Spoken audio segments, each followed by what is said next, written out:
Or why they ended up in New York instead of Hawaii. But now you know. Or you will when you finish that book. You will know why in the past you ended up there instead of there. Exactly why it went the way it went. And it's really wonderful. Yeah.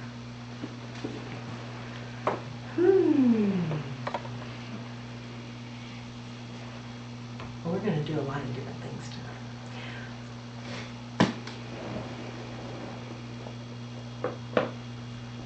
How many of you have some feeling going on that's a little sticky?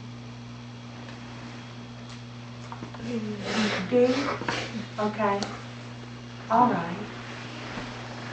Then we're going to do something really quick with diving in.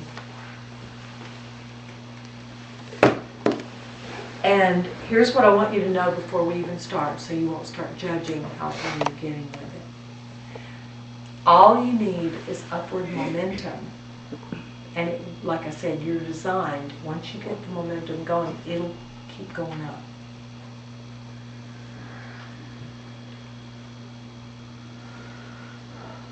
So others of you that are feeling pretty blissed out, did you know you can dive into that and it'll go higher? Yeah. Isn't that interesting? This is not about clearing gunk, because there's no gunk in you. This is about raising vibration. And any vibration that you put your attention on and thoroughly experience rises.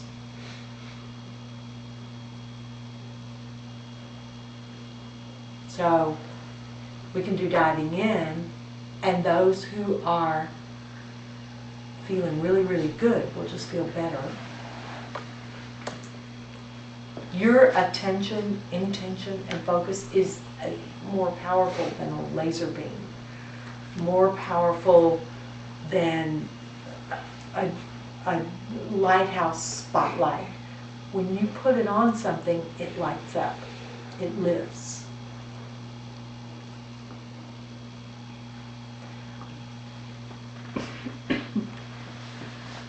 A woman who just did the 5-day silent intensive in Austin in November said that in the healing circle she has been facilitating, she's noticing, and some people noticed it at the intensive. They got so sensitive to that instrument panel and those readings, those vibrational readings, they started noticing instantly that they'd get ready to do a healing, and the minute they put their attention on the person, they hadn't even done anything yet. They hadn't even gone over there and gone like this yet. The minute they put their intention on the person could feel something happening, and they could feel something happening. Your intention is unbelievably powerful. I want you to know that before we start this. It's going to be huge.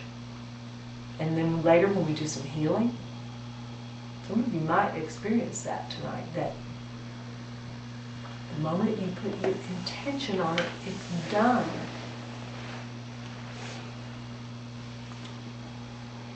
The good news is so cool that the days of working hard at things are just done. So really what's left for you to do is let go. Just stop doing the gyrations. And just let it happen. We were joking about at the last 5-day, I was going, y'all, technique is going out of style with healing and with everything. I was going, you know, all this stuff, you know, you can do it if you want to, but you don't need to. We even said, when you do healings, you might need to make up some excuse to spend 30 minutes with somebody, because it doesn't take that long. You might need to make up something you can do to make it last longer, because people like attention.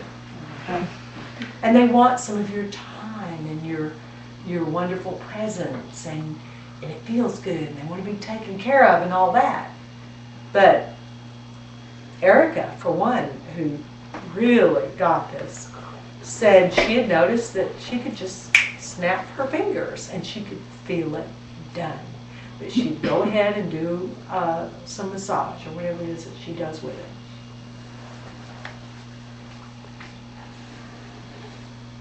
Just so that the person gets some attention. So it's the brain that is hanging on to that things are work and take a while to do. Because it just seems too easy. You know, it's got to be cheating.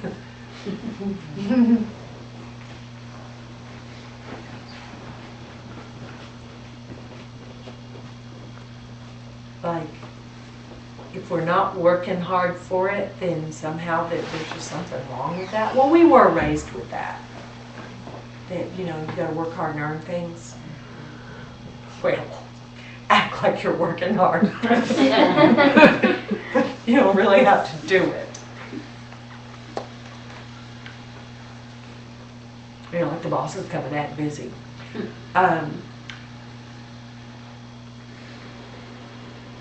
And sometimes when people are struggling, it does annoy them for things to seem to come too easily for you.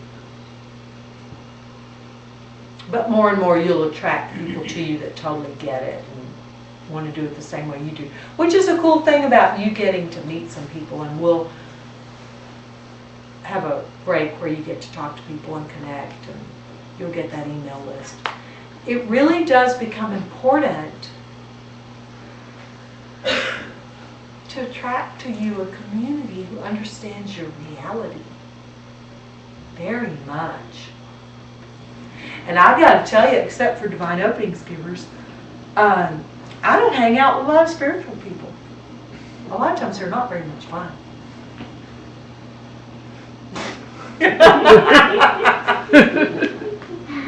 I hang out with cowgirls and divine openings people, and in my regular daily life, I don't talk about spiritual stuff at all.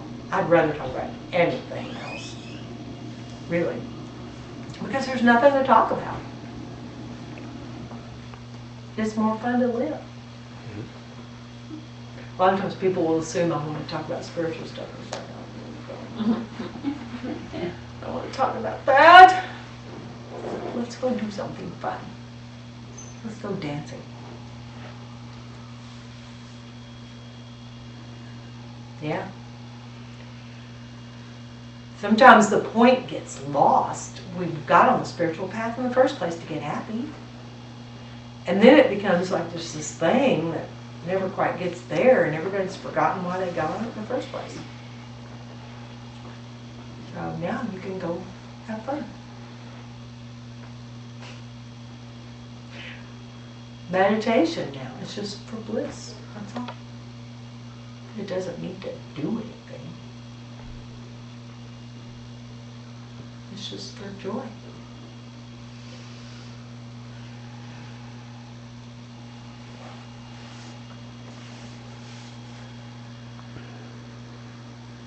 So I'm laying that groundwork for when we do some healing later, because if you'll begin to let that notion sink in that it's super easy.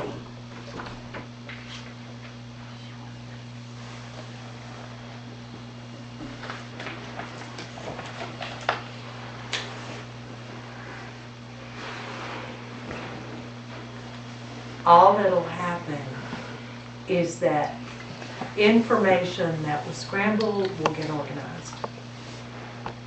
Energy that wasn't flowing will flow. Light that wasn't lit will light. Natural order gets restored. That's not hard to do.